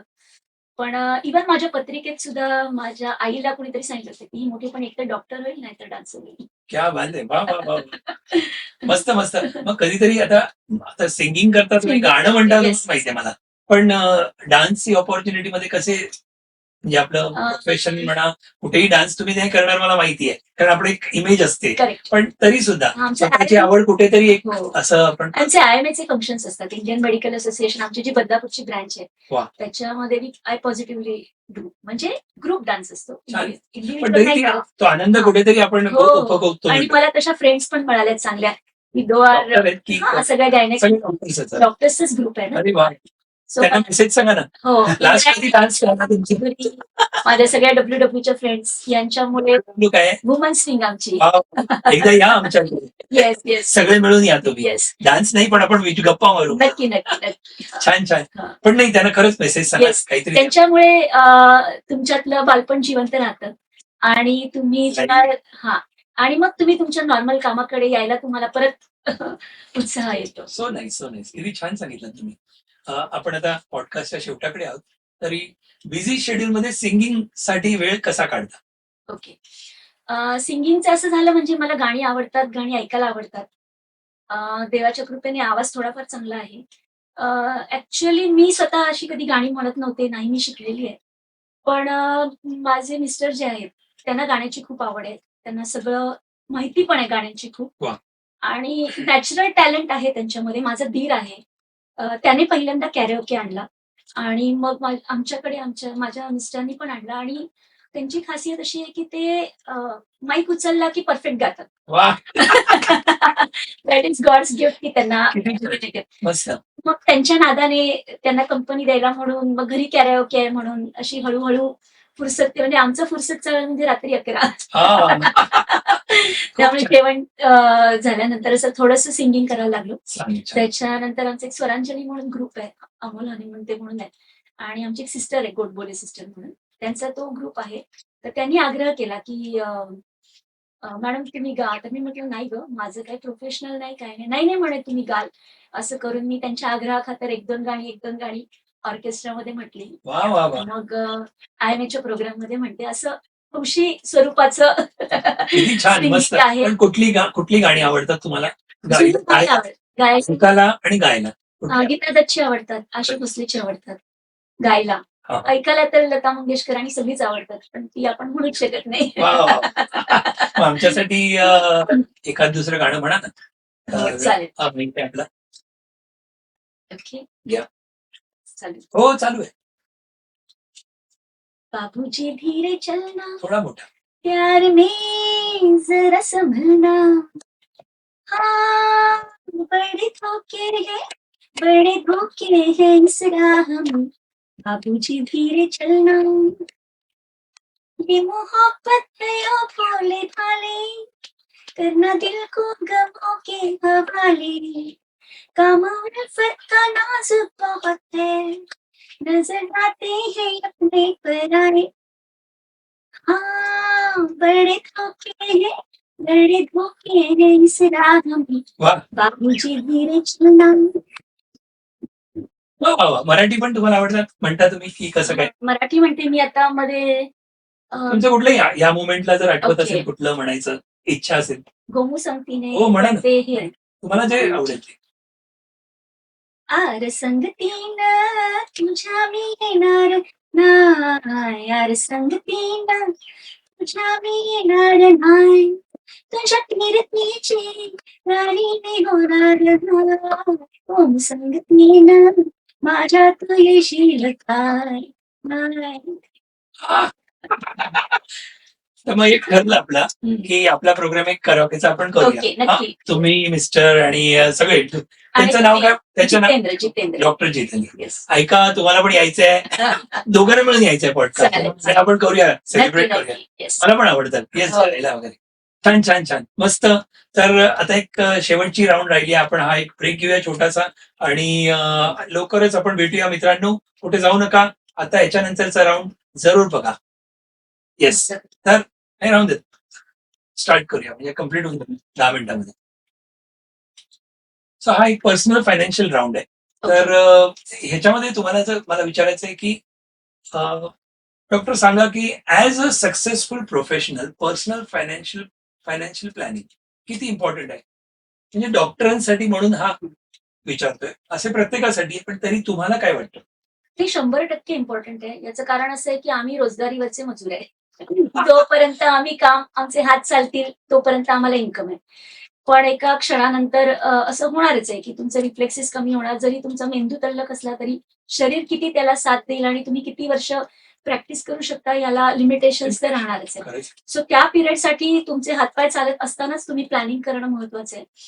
आणि त्या दृष्टीने मी स्वतःला भाग्यवान समजेन की माझे जे मिस्टर आहेत त्यांचं फायनान्शियल प्लॅनिंग एवढं परफेक्ट आहे की त्या गोष्टीमध्ये मला जास्त विचार करावा नाही लागत. So nice. किती छान. मस्त. ह्याला दुसरा प्रश्न, लाईफ इन्शुरन्स ऐकलंय तुम्ही? हो. तर लाईफ इन्शुरन्स आणि हेल्थ इन्शुरन्स तुम्ही डॉक्टर आहात बद्दल तुमचं काय मत आहे आणि प्रत्येक फॅमिलीने घ्यायला हवं का? हो. तुम्ही डॉक्टर म्हणून काय सांगाल? लाईफ इन्शुरन्सही महत्वाचं आहे आणि हेल्थ इन्शुरन्सही महत्वाचं आहे. कारण हेल्थ इन्शुरन्स हेल्थच्या बिल्स बद्दल असं असतं की जे तुम्ही तुमच्या प्लॅनिंग मध्ये धरलेलं नसतं. त्यामुळे एखादं मेडिकल इमर्जन्सी आली तर ती टॅकल करण्यासाठी तुमच्याकडे मेडिकल इन्शुरन्स मस्ट आहे. कारण तुम्ही ठीक आहे, मुलाचं लग्न आहे, मुलीचं लग्न आहे, एज्युकेशन आहे, याच्यासाठी तुम्ही फंड्स किंवा काहीतरी अरेंजमेंट असते. मेडिकलसाठी तशी कोणी करत नाही. अरेंजमेंट्स करत नाही की हा फंड मी आजारी पडले तर आहे असा कोणी काढत नाही. सो ती इमर्जन्सी असते आणि ती काय स्वरूपाची असेल, मेजर असेल, मायनर असेल, you never know. So health insurance is equally important as life insurance. Very nice. Doctor सारख्या बिझी प्रोफेशनल्स साठी म्युच्युअल फंड्स आणि तुम्ही SIP ऐकलं असेल, इन्व्हेस्टमेंट किती युजफुल असू शकतं. म्हणजे हे सेव्हिंगच्या रिलेटेड, तिथे रिटर्न्स मार्केटच्या रिलेटेड असतात म्हणून. Correct correct. आम्हाला स्वतःला तर म्युच्युअल फंडचा फायदा झालेलाच आहे. So nice. म्हणजे आमच्या हॉस्पिटलसाठी आम्ही जेव्हा प्लॉट घेतला त्यावेळेला 2019 साली मोदींचं सरकार आलं आणि एकदम हे वाढले आणि त्या दरम्यान आम्ही आमच्या हॉस्पिटलचा प्लॉट घेतला. अरे वा, सो आम्ही जे काही सेव्हिंग्स केले होते त्याच्यापेक्षा खूप जास्त आम्हाला मिळाले. सो येस, यूज झाले. हा यूज झाले. पण मला असं वाटतं की जसं मी म्हणते की त्रास होत असेल तर तुम्ही डॉक्टरांकडे जावं. तसं तुम्हाला काही फायनान्शियल करायचं असेल तर एक्सपर्टीजकडे जावं, कारण इट इज व्हेरी रिस्की की तुम्ही तुमच्या ह्याच्यावरती करावं. So financial adviser is must असं. म्हणजे हा, आपल्याला एखादी गोष्ट माहिती नाही तर Correct. त्या त्या- सब्जेक्ट विषयी कोण ज्यांना एक्सपर्ट नॉलेज असेल आहे त्यांच्यावरती Advice विश्वास घ्यावा. त्यांच्याकडे ऍडवाइस घ्यावा. So nice. किती छान सांगितलं. रिटायरमेंट प्लॅनिंग ऐकलंय तुम्ही. हो. तर रिटायरमेंट प्लॅनिंग बद्दल तुम्ही कधी विचार सुरू केला आणि वुमेनने खास करून, बिकॉज आपला हा पॉडकास्ट जो आहे तो खास त्यांच्यासाठी तर आहेच जास्ती करून, तर विमेन्सनी रिटायरमेंट प्लॅनिंग कधी सुरू करावं असं तुम्हाला वाटतं? ज्यांचे जॉब्स आहेत त्यांचा तर काही प्रश्न नाही, कारण त्यांना तर ते आधीपासूनच माहित असतं की तुम्ही कधी रिटायर होणार आहे आणि तुमचं काय असेल. सो अकॉर्डिंगली त्यांनी जेव्हा नोकरी लागते तेव्हापासूनच रिटायरमेंट केलं पाहिजे. फायनान्शियल प्लॅनिंग करायला पाहिजे.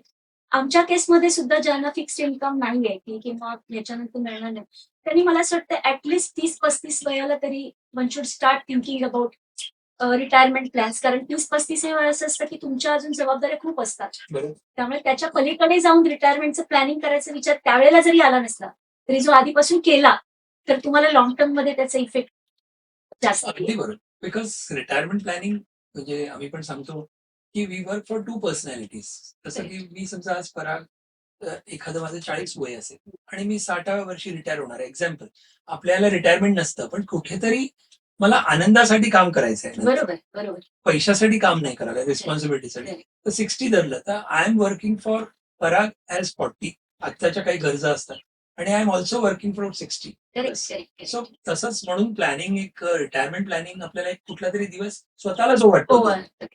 मी हा प्रश्न किती लोकांना, प्रोफेशनल्सना जेव्हा विचारला तेव्हा त्यांना चुकीचं वाटलं, काय मी रिटायर कधी होणारच नाही. नाही होणार नाही असं कोणाला व्हायचंच नाहीये. नॅचरली कुठल्या तरी आनंदासाठी काम करणं आणि कामासाठी सो तर ह्या छोट्याशा राऊंड मधून कुठल्या तरी आमच्या, मी एखादी गोष्ट जर सांगितली ती ऍज अ आपण म्हणतो की सेलिंग पॉईंट होतो की आपल्याला काही कुठलं मार्केटिंग करायचं का, इट्स नॉट दॅट. पण समोरची सेलिब्रिटी जी येते त्यांचे विचार त्यांच्यापर्यंत पोहोचले. सो दॅट ऑल्सो हा एक पैलू. शेवटचा एक प्रश्न, हॉस्पिटल चालवत असताना मल्टिपल इन्कम सोर्सेस किंवा मंथली पॅसिव्ह इन्कम किती इम्पॉर्टंट आहे? म्हणजे हा प्रश्न आहे की मंथली इन्कम प्लॅन हा असला पाहिजे कुठल्याही स्वरूपाचा. या पृथ्वीवरती जो कोणी आहे त्याला मंथली इन्कम पाहिजे, कारण खूप खर्च मंथली मधले असतात. करेक्ट तर करेक्ट. तुम्ही हे सगळं चालवताना हे तुम्हाला किती महत्वाचं वाटलं असेल, कारण तुम्ही 30 वर्षापासून काम करता, स्ट्रगल केलंय. बरोबर. तर पाठी बघितल्यावर पण तुम्हाला आपल्याला एक लेसन मिळतं. Correct correct. नाही, महत्वाचं तर आहेच, प्रश्नच नाही. म्हणजे पॅसिव्ह इन्कम हे पाहिजेच. तर तुम्ही कामात जास्त इझिली करू शकता विदाउट स्ट्रेस. एक्झॅक्टली. पॅसिव्ह इन्कमचा फायदा असा असतो की आता मी जर समजा 4 दिवस गावाला गेले तरी मला माहिती आहे माझे म्युच्युअल फंड्स वर्क करतात. Exactly. So that gives you, ठीक आहे. म्हणजे हा, कारण तुम्ही 4 दिवस नाही तर तुमचे 4 दिवस इन्कम नाही, कारण we are not salaried. Exactly. त्यामुळे पॅसिव्ह इन्कम इज मस्ट कोणत्याही स्वरूपामध्ये. मग तुम्ही एखादा फ्लॅट घेऊन भाड्याने द्या किंवा फिक्स डिपॉझिटचं आहे, पण mutual funds I think they are good. तुम्ही करणं मंथली इन्कम काय- काहीतरी एक passive income असला पाहिजे. पाहिजे. लोक सगळ्याला मिक्स करतात की हे येणार ते मग मंथली इन्कम. नाही, नाही, मंथली नाही. इन्कम म्हणून तुम्हाला लक्षात आलं असेल की yes yes. Retirement planning separate, हे सेपरेट असं करणं जरुरी आहे. जसं तुम्ही हेल्थ इन्शुरन्स, मेडिकल फंड हा वेगळा आहे. Correct correct correct. तर प्रत्येकाचे बास्केट्स करणं जरुरी आहे. करणं जरुरी आहे. खूप छान हा राऊंड तुम्ही म्हणजे छान सांगितलं. येस, एक ब्रेक घेऊया हो. छोटासा.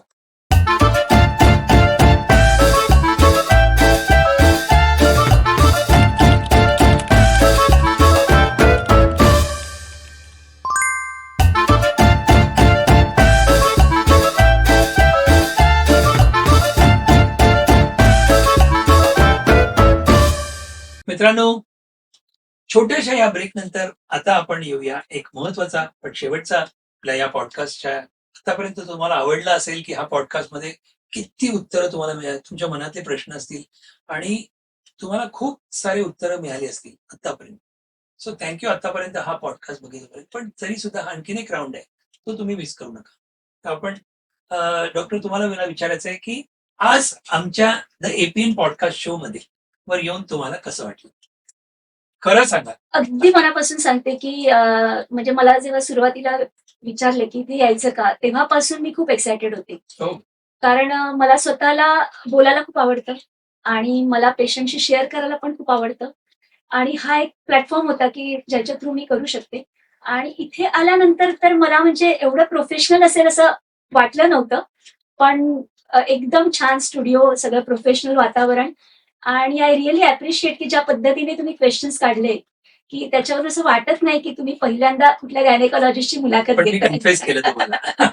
Yes, yes. But it Yes. Was really very nice. खूप छान वाटलं मला ऐकून आणि really thank you for that. So nice, so nice. Thank you so much. माझी हिंमत आणखीन वाढली आता. म्हणजे पुढचे आणखीन कोणी आले असे डॉक्टर तर मी घेऊ शकतो. सो हो येस. जर तुम्हाला तुमच्या जवळच्या व्यक्तीशी पॅरेंट्स किंवा गुरु, फ्रेंड किंवा डिअर वन असं जर विचारलं, तर आज बोलायची संधी मिळाली हं. तुम्हाला, तर तुम्ही कोणाशी बोलाल आणि काय सांगाल? म्हणजे तुमच्यामध्ये आणि माझे म्हणजे या कॅमेऱ्यामध्ये मी येणार नाही. पण तुम्ही कसं समजाल त्याविषयी म्हणजे मला असं वाटतं मी माझ्या देवाशी बोलेन. बोला ना प्लीज नाव घेऊन अ, जमलं तर. माझी श्रीरामावरती खूप भक्ती आहे आणि बऱ्याच वेळेला मी बोलते आणि आता असे इतके स्ट्रेस असतात की जे कधी-कधी तुम्ही नाही कोणाशी शेअर करू शकत related to patients, related to हे आणि माझा असा अनुभव आहे की तुम्ही जर पूर्णपणे समर्पण केलं तर त्याचं तुम्हाला उत्तर चांगलं मिळतं. त्यामुळे आय रिअली फील की आय एम ब्लेस्ड आणि थँक यू फॉर दॅट. पण ह्याच प्रश्नाला पुढे जाण्यासाठी की तुम्ही तुमच्या रामाशी बोलताय, तर तो डायलॉग काय असेल आम्हाला आज ऐकायला आवडेल. एक दुसरी गोष्ट 10 वर्षांनी हे बघायला छान आणखीन वाटू शकतं. 5 वर्षांनी बघायला आणखीन की अरे तुम्हाला सुद्धा आणि आम्हाला सुद्धा. नाही रामाशी या मोमेंटला तुम्हाला काय बोलायचं असं तुम्ही खूप काही विषयांवरती सगळं काही सांग, पण तुम्हाला या मोमेंटला काय बोलायचंय? या मोमेंटला एवढंच आहे की आय एम रिअली थँकफुल की जे काही माझ्या आयुष्यामध्ये मला मिळालं, ज्याची मी कधी माझ्या स्वप्नात सुद्धा कधी असा विचार केला नव्हता की अशा प्रकारचं मी आयुष्य जगेन किंवा अशा प्रकारचा मला सगळ्या गोष्टी मिळतील. त्या माझ्या कळत-नकळत माझ्या हातून करवून घेऊन मला ह्या स्टेजपर्यंत आणलं. त्याच्याबद्दल मी खूप-खूप आभारी आहे, ऋणी आहे आणि हे असंच कायम कृपेचं छत्र माझ्यावरती राहू दे, अशी मी माझ्या देवाकडे प्रार्थना. So sweet. किती मस्त. तुमच्या आयुष्यातील सर्वात मोठे गुरु कोण आहेत आणि त्यांच्याकडून काय शिकलात? To know about the people who shaped your life. Okay. गुरु तर तसे गुरु म्हटलं त्याला द्या हां. कोणी आपण म्हणू शकतो, गाईड म्हणू शकता किंवा मध्ये मध्ये आपण म्हणतो ना सापशिडी असते, हं. लॅडर्स असतात, कुंड माझे भेटतात. आध्यात्मिक गुरु होते बापूजी शुक्ल. अ, त्यांच्याकडून अ, त्यांच्याकडून मला दीक्षा मिळाली आणि त्यांच्या संपर्कात आल्यानंतर माझ्या एकंदर व्यक्तिमत्त्वामध्ये खूप फरक पडला, असं मला वाटतं. त्यामुळे त्यांचा तर खूप मोठा वाटा आहे या बाबतीत. आणि बाकी तर गुरु खूप असतात म्हणजे माझी आई आहे, वडील आहेत, हे सगळेच आहेत. शिक्षक आहेत माझे, की ज्यांच्यामुळे आज मी हे शिकले आणि आज हे करू शकते. बरोबर. माझ्या लेक्चरर होत्या भोकरे मॅडम म्हणून. त्यांनी मला हाताला धरून सर्जरी शिकवल्या. क्या बात. ते ह्या सगळ्यांचे खूप आभार तर आहेतच. किंवा या प्रॅक्टिसमध्ये सुद्धा पडल्यानंतर जेव्हा तुम्ही शिकत असता आणि जेव्हा तुम्ही तुमच्या जबाबदारीवरती करत असता, ह्याच्यात खूप मोठा फरक आहे. कारण याच्यामध्ये तुम्ही एकटेच असता, की ज्याच्यावर सगळी जबाबदारी असते. सो याच्यामध्ये पण माझे सीनियर फ्रेंड्स आहेत, की ज्यांनी मला वेळोवेळी मदत केली. माझा नवरा आहे, की की त्याने खूप शिकवलं मला, की how to be in this field. म्हणजे तुमच्याकडे चांगले स्किल्स आणि तुमचं चांगलं knowledge is one of the thing. पण तुमच्याकडे कसं तुम्ही त्याला एक्झिक्यूट करायचं, Exactly. How to deal with emergencies, पेशंटशी सगळं कसं आहे, त्याच्याकडून पण मी खूप शिकले. आणि आता सध्याचे माझे नवीन गुरु म्हणजे माझी मुलं आहेत. अरे वा वा. की जे मला टेक्नो सेव्ही बनवतात, की ज्याच्यामुळे पण मला माझ्या शिकलात नवीन. असं विचारलं तर हसायला येईल, पण करेक्ट, तरी correct. It will be very interesting. साधी सिंपल गोष्ट असते, की हो. हाऊ टू यूज iPhone, की त्याच्यात वा. इतके फॅक्टर्स असतात, की जे तुम्हाला माहीतच नसतात. हे त्यांना तर असे हात चालतात त्यांचे खरंच. म्हणजे अजूनही जर समजा एखादे अगं अथर्व करून दे रे, उमा करून दे रे. हो हो आणि माझे दोन्ही जावई, मोठा जावई तर तो स्वतःच सॉफ्टवेअरच आहे खूप छान. आणि माझा 2 नंबरचा जावई तो डायबेटॉलॉजिस्ट आहे. त्यामुळे त्यांनी पण म्हणजे ह्या सगळ्यांचा हातभार आहे ते माझं. कुठे असतात जावई जावई मुंबईमध्ये की हा. कुठे बाहेर आहे? ते आता ही इज इन सर्च करतात आहे ते प्लेसचं, म्हणजे त्यांचं बेस नाशिकला आहे. ओके. तर नाव ही सर्चिंग की आता तो डीएम एंडोक्रायनॉलॉजी आहे, तर he will search some city, कारण ओके. त्यांचं स्वतःचं धुळ्याला हॉस्पिटल आहे, त्याचे वडील पण फिजिशियन आहे. पण ही मे कम टू बदलापूर, कल्याण, और he may go to Nashik. So he is in search of that. So nice, so nice. किती छान. पॅरेंट्स बद्दल एक मेसेज द्यायचा झाला हम्म. तर तो काय द्याल? पॅरेंट्स बद्दल म्हणजे माझ्या पॅरेंट्स बद्दल तुमच्या पॅरेंट्स म्हणजे तुम्हाला पॅरेंट्स बद्दल जर एखादा मेसेज तुम्हाला हा. बोलायचं मी खूप सांगायचं असेल, भाग्यवान आहे की अजूनही माझी आई माझ्या बरोबर आहे. सांगा. त्यांना माझी सांगा आई काय. अजूनही माझ्या बरोबर आहे आणि ती अजूनही तिच्याकडून मी खूप शिकत असते. ह्या 85 वय 86 वय आहे तिचं. ह्या वयात सुद्धा ती एवढी ऍक्टिव्ह आहे की ती अजूनही ज्येष्ठ नागरिक मध्ये जाते. त्यांच्याशी बोला ना. तिच्या स्वतःच्या ऍक्टिव्हिटीज आहेत, अजून तिच्या मैत्रिणी आहेत. वा वा. ती तिच्या मैत्रिणींबरोबर गप्पा मारते, ती शेअर करते आणि तिच्यासारखंच म्हातारपण माझं जावं अशी माझी खूप इच्छा आहे. So nice. आईला काय मेसेज एखादा? नाही, मी खूप भाग्यवान आहे की मी तुझी मुलगी आहे. वा वा. खूप छान, खूप छान. तुम्ही जर स्वतःला आज जर पाहत असाल 30 वर्ष अगोदर, तर तुम्ही काय मेसेज दिसतोय आजचे डॉक्टर मनीषा पाठी बघितलं ओके. तर तुमची यंगर युअरसेल्फला काय मेसेज? आता मी खूप काही चांगल्या गोष्टी असतील, काही अरे असं करायला पाहिजे होतं, असं असतात ना, आपण बोललो पण करेक्ट थोडा वेळ. Correct correct. अरे हे करायला पाहिजे होतं, हे करायला पाहिजे असं समथिंग. आताच मी समजेन की आताची मी खूप मॅच्युअर डॉक्टर आहे. प्रश्नच नाही. ज्या वेळेला मी स्टार्ट केली प्रॅक्टिस त्यावेळेला एन्थुझियाझम जास्त होता की आपण सगळं करू शकतो. हे तुम्ही शिकून आलेला असता ते असतं, पण ऍट द एज ऍडव्हान्सेस तुम्हाला तुमचे लिमिटेशन्स कळतात, तुमच्या आसपासच्या गोष्टींचे लिमिटेशन्स कळतात आणि पेशंटसाठी अजून आपलं चांगलं काय करू शकतो ह्याचा अंदाज तुम्हाला अगदी जसं वय होतं तसं कळतं. कळतो. सो मी माझ्याकडून मॅक्झिमम पेशंटना जे काही देता येईल ते द्यायचा प्रयत्न करते आता सुरुवातीपेक्षा. Right right. छान. तुमच्या प्रोफेशन मधून आयुष्यातील सर्वात मोठा काय धडा मिळाला असेल? ओके. सगळ्यात महत्वाचा धडा या मोमेंटला तुम्हाला काय वाटतं? या असे खूप असतील धडे, पण या मोमेंटला काय वाटतं? या मोमेंटला सगळ्यात महत्वाचा धडा मला जो पेशंट्स कडून मिळाला तो म्हणजे patience. Patience. I should be patient. तुम्ही पेशंट्स कडून मिळालात की मी म्हटलं प्रोफेशनल प्रोफेशन कडून. ओके. माय प्रोफेशनली तुम्हाला डिमांड केला. Okay okay my profession is my patients. Okay. त्यामुळे पेशन्स समजलं. पेशंट कडून पेशन्स मिळाला मला. करेक्ट. किती कारण त्यांचे वेगळे वेगळे प्रश्न असतात, त्यांच्या वेगळ्या वेगळ्या क्वेरीज असतात की जे तुमचं नॉलेज आणि त्यांच्या क्वेरी याच्यात खूप तफावत असते, पण तरी ते त्यांच्या दृष्टीने आवश्यक असतं. अगदी बरोबर. त्यामुळे मला पेशन्स ठेवून त्यांच्यापर्यंत पोहोचणं is the key of my success. Super. ते मला खूप मिळालं. Very nice, very nicely said. सक्सेसचा तुमच्या मते खरा अर्थ काय आहे? तुम्ही समाधानी असणं. हा. मी समाधानी आहे कारण मला Happy जे आहात तुम्ही. आनंदी आहे, हॅपी आहे.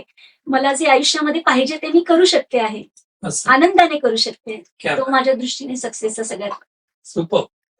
आमच्या आता द एपीएन पॉडकास्टचे आमचे ऑडियन्स आहे, तुम्ही ते ऐकतायत तुम्हाला डायरेक्टली आणि सगळ्या जगामध्ये आहे, तर त्या ऑडियन्ससाठी तुमचा एक खास संदेश आजच्या मोमेंटला तुम्हाला काय वाटतं? काय बोलाल त्यांच्याशी? ओके. ऑडियन्ससाठी हेच आहे की तुमचं जे काही तुम्ही काम करणार आहे ते तुम्ही पॉझिटिव्हली चूज करा, कारण त्याच्यात तुमचं आयुष्य जाणार आहे. म्हणजे मी गायनेकॉलॉजिस्ट झाल्यानंतर मी जर मला रात्रीची झोप मिळत नाही म्हणून मी तक्रार करत असेल तर त्याचा काही उपयोग नाही. So choose your field wisely आणि when you choose your field wisely your life becomes happy. वा, छान छान. आणि आजच्या शो विषयी तुम्हाला काय सांगायचं असतं त्यांच्याशी? आजच्या शो विषयी म्हणाल तर आज आपण काय काय तुम्हाला वाटतं कव्हर केलंय?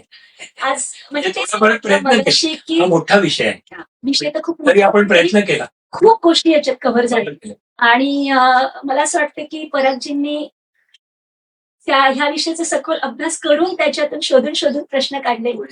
तर ते त्याच्याबद्दल मला माहिती देता आली, त्याबद्दल मी खरोखर आभारी आहे तुमची. आणि लाईक आणि माझी मिलिंद त्यांची थँक्यू. थँक्यू. आणि मी पूजामुळे या शोला आले I am really very thankful to yes, full My credit friend. तिलाच आहे. मी पण तिच्यासाठी काम करतो. मग कॅमेरावरती बोलतोय मी. बालपणीची मैत्री. Yes, yes. माझी हा, शाळेतली बालपणीची. मैत्रीण आहे दीपा कधी राजपूत. आठवण- हो, हा, बोला बोला, सांगा. आम्ही दीपासाठी तिचं नाव दीपा. दीपासाठी म्हणजे आम्ही बालपणीच्या बेस्ट फ्रेंड्स होतो. समोरासमोर राहायचो एकत्र. 10वी पर्यंत शाळेत आलो गेलो. गप्पा टप्पा हसणे डबा खाणे या सगळ्या गोष्टी आम्ही एकत्र केलेल्या आहेत, वा वा, ज्या आम्ही अजूनही विसरू शकत नाही. किती छान. एखादी आठवण आठवते का तुम्हाला आर्यभट्टची, किंवा आर्यभट्ट मध्ये होता आर्यभट मध्ये होतो एकत्र आम्ही. म्हणजे? तर काही एखादी आठवण अशी सांगायला कुठली आहे का? आर्यभटची दीपाविषयी नाही, पण तुमची माझे आठवण. 2 मित्र होते. हो. ते खूप मस्तीखोर होते. नावं काय सांगा, ते ऐकतायत तुम्हाला. वैशाली नावाची एक आमची मैत्रीण होती. ओके. तर तिला आमचा एक वर्गमित्र होता समीर. तो म्हणाला की मी तुला अत्तराचा वास दाखवतो. ती गेला तिने त्याने टोसा मारला. ओळखता सगळी. अरे वा वा वा. आता तो खूपच बदललाय आणि आता तो खूपच शांत आणि समजदार आहे, पण लहानपणी तो खूप मस्ती होता. समीर शिरोडकर. अच्छा अच्छा, अरे वा. छान छान. अशा छोट्या आठवणी खूप मस्त असतात. आणि अच्छा, आपण रेकॉर्ड करतोय, आपण नंतर बघायला स्वतःला बरं वाटतं. छान अरे, ही वाटतं, आठवण, ही आठवण. किती छान. तुम्ही शेअर केल्याबद्दल थँक्यू. Correct. तुम्हाला पुन्हा आमच्या शोवर यायला आवडेल का? 100% जर बघा, मी ओपनिंग गेट माझं ओपन नाही. नक्की आवडेल मला. Yes. आणि माझ्या विषयाबद्दल बोलायला आणि त्याच्याबद्दल सांगायला मला नेहमीच आवडतं. येस, त्यामुळे नक्की आवडेल मला यायला. खरंच खरंच आम्हाला म्हणजे निश्चित आजचा सब्जेक्ट हे आता एवढे प्रश्न कव्हर केले. मला खात्री आहे की आपले प्रेक्षक आहेत ते खूप भरभरून लिहितील पण, आणि त्यांचे काही प्रश्न असतील तर ते पण गोळा करून मी परत तुमच्याकडे येईन आणि नक्की. तुम्हाला मी इन्व्हाइट करीन. आणि येस. डेफिनेटली मिस्टरांना म्हणजे त्यांना पण तुम्ही दोघं मिळून आलात तर आपण दोन्ही नक्की नक्की आणखीन तऱ्हेने काही गप्पा मारू. नक्की नक्की. So nice. शेवटचा प्रश्न, एका शब्दात सांगायचं झालं तर आजचा अनुभव कसा होता? आजचा अनुभव खूपच छान होता. म्हणजे आधी सुरुवातीला मला वाटलं होतं की कसं काय असेल कारण हा माझाही पहिलाच अनुभव आहे. पण बोलताना लक्षात आलं की आपल्याला ह्याविषयी एवढं माहित असतं एवढं आपण कधी बोलतच नाही. Exactly. आणि त्यामुळे मला तर खूप छान वाटलं की अशा पद्धतीने लोकांसमोर यायला आणि ते आणण्यासाठी तुम्ही दोघांनी मला इथे बोलावलं. त्याबद्दल I am really very happy. So nice. Thank you. Thank you so much. खूप खूप खूप खूप आनंद वाटला. आणि आतापर्यंत टाइम कसा गेला मला कळलं कळलं नाही. नाही. पण कुठेतरी आपल्याला कुठलाही प्रोग्राम सुरुवात केलेला तो एंड पण करायचा असतो. Correct. तर आपण इथे थांबूया. पण माझी जाता जाता एकच कल्पनेची विनंती आहे की तुमचे थ्रू असे कुठलेही गेस्ट असतील जे तुम्हाला वाटतात की आमच्या प्रेक्षकांसाठी नाही हे खूप महत्वाचे. Helpful Helpful. ठरतील तर जरूर आम्हाला नक्की. त्यांना रेकमेंड करा. येस. तर मित्रांनो, तर थँक्यू सो मच. तर मित्रांनो, तुम्ही पाहिलात आता की आपण कुठल्या या विषयांवरती किती या विषय गायनेकोलॉजिस्ट डॉक्टर आपल्या बरोबर होते, डॉक्टर मनीषा चांदूरकर, आणि त्यांनी एवढे भरभरून विदाऊट काय म्हणू शकतो सगळे उत्तरं आपल्याला एकदम चोख दिलेली आहेत. आणि तुम्हाला त्याचा निश्चित फायदा होत असेल आणि होणार आहे. आणि हे तुम्ही डेफिनेटली, तुम्हाला कुठला जर प्रश्न असेल किंवा आणखीन काही कुठल्या विषयाविषयी जर तुम्ही पाहत असताना तुम्हाला जर डाऊट असेल तर जरूर खाली आमच्या कमेंटमध्ये लिहा. आम्ही त्यांना कन्वे करू, ते तुम्हाला कॉन्टॅक्ट करतील. त्यांचे पण कॉन्टॅक्ट डिटेल्स आम्ही तुमच्याबरोबर शेअर करू. ते बदलापूरला असतात. त्यांचं हॉस्पिटलचं नाव काय आपलं? सुश्रुत हॉस्पिटल. सुश्रुत हॉस्पिटल. तर सुश्रुत हॉस्पिटल त्यांचं 40 bedded hospital as on today आहे. पुढे आणखीन वाढेल. तुमची बेस्ट विशेस आहेत. थँक्यू. आणि आणखीन मी काय सांगू, नेहमीसारखं तुम्ही आतापर्यंत हा एपिसोड बघताय, तुमचे कमेंट्स एवढे व्हॅल्युएबल असतात, छान वाटतात, मजा येते. आणि तुमच्या त्या कमेंट्समुळे मला जरा काय म्हणू शकतो आपण, एक इन्स्पिरेशन असतं, मोटिवेशन असतं. तर जरूर लिहा. पण फक्त छान वेळ असं लिहू नका, तर एखादी लाईन लिहा म्हणजे आम्हाला कळेल. आणि काही जर करेक्शन असेल किंवा काही सजेशन पण असेल तर जरूर सांगा. तर याबरोबर मी रजा घेतो. पुढच्या शुक्रवारी आपण नवीन गेस्ट बरोबर जरूर परत भेटणार. तोपर्यंत doctor Manisha ji, thank you so much. धन्यवाद. धन्यवाद. आपल्या ऑडियन्सना बाय करा. Bye. Bye. Bye. Bye. Thank you.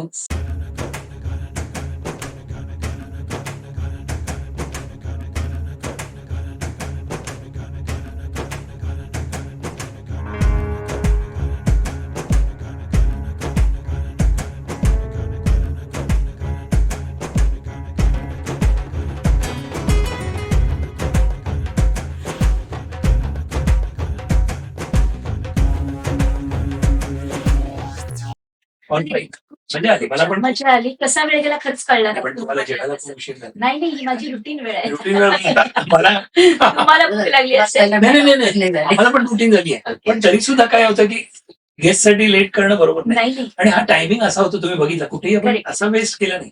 नाही नाही अजिबात 10, 10:30, 11 जरी म्हटलं आणि किती कंटिन्युअस चालू आहे कंटिन्यू चालेल. मध्ये फक्त 5 मिनिटाचा मुद्दाम ब्रेक घेतला. तर भेटूया आपण नक्की, आणि नक्की. Karaoke Yes. Session career okay घरी आपल्या घरी पण करूया आणि बदलापूरला या हो, घरी बदलापूरला करू पण आपण. करू. Yes. Yes yes yes done done done thank you so much. Thank you so much yes yes yes चला बंद.